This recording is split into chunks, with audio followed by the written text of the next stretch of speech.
بسم اللہ الرحمن الرحیم۔ بخاری شریف کی حدیث نمبر 324، اس کا مفہوم سماعت فرمائیں۔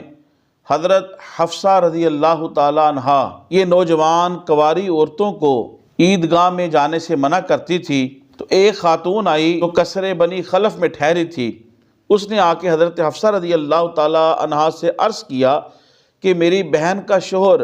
رسول پاک صلی اللہ علیہ وآلہ وسلم کے ساتھ 12 غزوات کے اندر شریک ہوا، اور میری بہن بھی 6 غزوات کے اندر شریک ہوئی، اور وہ غزوات کے اندر زخمیوں کی مرہم پٹی اور دوا دارو کیا کرتی تھی۔ تو میری بہن نے رسول پاک صلی اللہ علیہ وآلہ وسلم سے سوال کیا کہ یا رسول اللہ صلی اللہ علیہ وآلہ وسلم، کیا وہ عورتیں جن کے پاس چادر نہ ہو تو وہ گھر سے نہ نکلے، ان پہ کوئی حرج نہیں؟ تو رسول پاک صلی اللہ علیہ وسلم نے فرمایا وہ اپنی سہیلی سے چادر لے لیں اور مسلمانوں کے نیکی اور خیر کے مواقع پہ حاضر ہوں۔ حضرت حفصہ رضی اللہ تعالیٰ عنہ فرماتی ہیں کہ جب اس کی بہن یعنی ام عطیہ جو 6 غزوات کے اندر اپنے شوہر کے ساتھ شریک ہوئیں، ام عطیہ آئیں رضی اللہ تعالیٰ عنہ، تو ان سے حضرت حفصہ رضی اللہ تعالیٰ عنہ نے پوچھا کیا آپ نے رسول اللہ صلی اللہ علیہ وسلم سے اس کے متعلق سوال کیا تھا کہ خواتین عیدگاہ میں یا نیکی اور خیر کے مواقع میں مسلمانوں کے ساتھ حاضر ہوں؟ تو حضرت ام عطیہ کہتی ہیں رضی اللہ تعالیٰ عنہ کہ آپ پر میرے ماں باپ قربان ہو۔ اور ام عطیہ جب بھی حضور صلی اللہ علیہ وسلم سے گفتگو کرتی تو یہ ضرور کہتی کہ یا رسول اللہ آپ پر میرے ماں باپ قربان ہو۔ اور پھر رسول پاک صلی اللہ علیہ وسلم نے فرمایا کہ نوجوان اور پردہ دار خواتین، یا یوں کہا کہ نوجوان پردہ دار خواتین اور حائضہ عورتیں گھروں سے نکلیں اور نیکی اور خیر کے مواقع پہ مسلمانوں کے ساتھ دعا میں حاضر ہوں، اور حیض والی عورتیں عیدگاہ باہر رہیں۔ حضرت حفصہ رضی اللہ تعالیٰ عنہ بیان کرتی ہیں میں نے ام عطیہ سے کہا کیا حیض والی عورتیں؟ تو اس خاتون یعنی ام عطیہ رضی اللہ تعالیٰ عنہ نے کہا کیا حیض والی خاتون فلاں جگہ حاضر نہیں ہوتی، یعنی میدان عرفات میں؟ خواتین و حضرات، یہ بخاری شریف کی حدیث نمبر 324 کا خلاصہ میں نے آپ کے سامنے عرض کیا ہے۔ ایک طویل حدیث پاک ہے۔ اس حدیث پاک کے اندر حضرت حفصہ رضی اللہ تعالی عنہا نے جب کنواری عورتوں کو عیدگاہ میں جانے سے منع کیا تو دلیل کے طور پہ حضرت ام عطیہ رضی اللہ تعالی عنہا ان کی بہن نے اپنی بہن سے وہ روایت کردہ حدیث سنائی کہ جس کا مفہوم یہ تھا کہ رسول پاک صلی اللہ علیہ وسلم نے عورتوں کو یہاں تک کہ حائضہ عورت کو بھی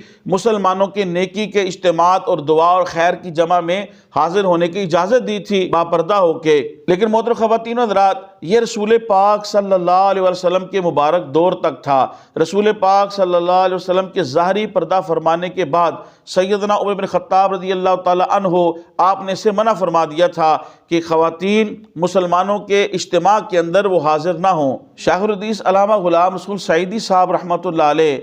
شارح بخاری علامہ بدر الدین عینی رحمۃ اللہ علیہ کے حوالے سے لکھتے ہیں کہ آج کل فتویٰ اس پر ہے کہ ان کا نکلنا یعنی خواتین کا مسلمان مردوں کے اجتماعات کے اندر شامل ہونا یہ منع ہے، کیونکہ فتنے کا دور ہے۔ اور حضرت ام المومنین عائشہ صدیقہ رضی اللہ تعالی عنہا سے بھی روایت ملتی ہیں کہ آپ رضی اللہ تعالی عنہا نے فرمایا کہ اگر رسول پاک صلی اللہ علیہ وسلم موجودہ دور میں خواتین کو یوں دیکھ لیتے تو آپ بھی عورتوں کو مردوں کے اجتماعات کے اندر جانے سے منع فرما دیتے کہ جس طرح بنو اسرائیل کی عورتوں کو اللہ پاک نے منع فرمایا تھا۔ اور یہ حضرت عائشہ رضی اللہ تعالیٰ عنہا اپنے دور کی بات کر رہی ہیں، اور فی زمانہ کیا دور جا رہا ہے آپ سمجھ سکتے ہیں۔ اسی طرح اس حدیث پاک سے حضور صلی اللہ علیہ وسلم نے فرمایا کہ جس کے پاس چادر نہیں وہ اپنی سہیلی سے چادر لے لے۔ اس سے محدثین نے فرمایا عبادت کے لیے عاریتاً کپڑا لینا کے لیے جائز ہے۔ اس حدیث پاک کے اندر ہے کہ حضرت ام عطیہ رضی اللہ تعالی عنہا نے اپنے شوہر کے ساتھ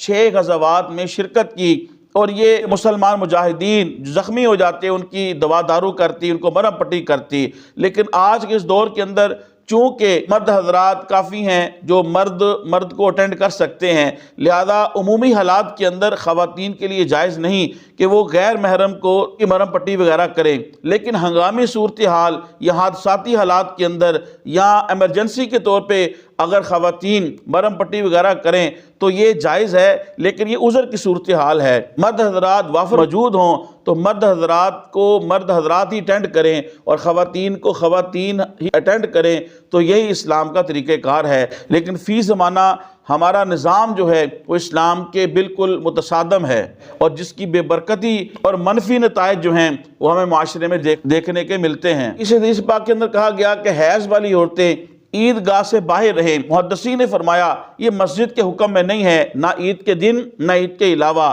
جو اس حدیث پاک کے اندر منع کیا گیا کہ حائضہ عیدگاہ سے باہر رہے، اس سے مراد یہ ہے کہ اس وقت مردوں کا ہجوم ہے اور مردوں نے عید کی نماز پڑھنی ہے، لہذا ان کے لیے جگہ کافی ہو جائے اور جگہ تنگ نہ پڑ جائے، اس وجہ سے فرمایا کہ حائضہ عیدگاہ سے باہر رہے۔ حائضہ کا مسجد میں آنا یہ منع ہے، لیکن عیدگاہ کے اندر وہ جا سکتی ہے، کیونکہ عیدگاہ عید والے دن یا عید سے پہلے یا عید کے بعد یہ مسجد کے حکم میں نہیں ہے۔ اسی طرح بزرگان دین کے عرس کے مواقع کے اوپر بعض جگہ دیکھنے میں آتا ہے کہ مرد و زن کا اختلاط ہوتا ہے، بے پردگی اور بے حیائی ہوتی ہے۔ ہمارا اسلام اور مذہب اور مسلک اس کی بالکل اجازت نہیں دیتا، یہ چیزیں ہمارے قرآن و سنت سے متصادم ہے، لہذا خواتین کو ایسے اجتماعات اور ایسے ہجوم میں جانے سے پرہیز کرنا چاہیے، بلکہ لازم ہے کہ وہ باپردہ اپنے گھروں کے اندر رہیں، اور علیحدہ جب کبھی ایسا موقع میسر آئے کہ جب مردوں کا ہجوم نہ ہو اور باپردہ ہو کہ کبھی کبھار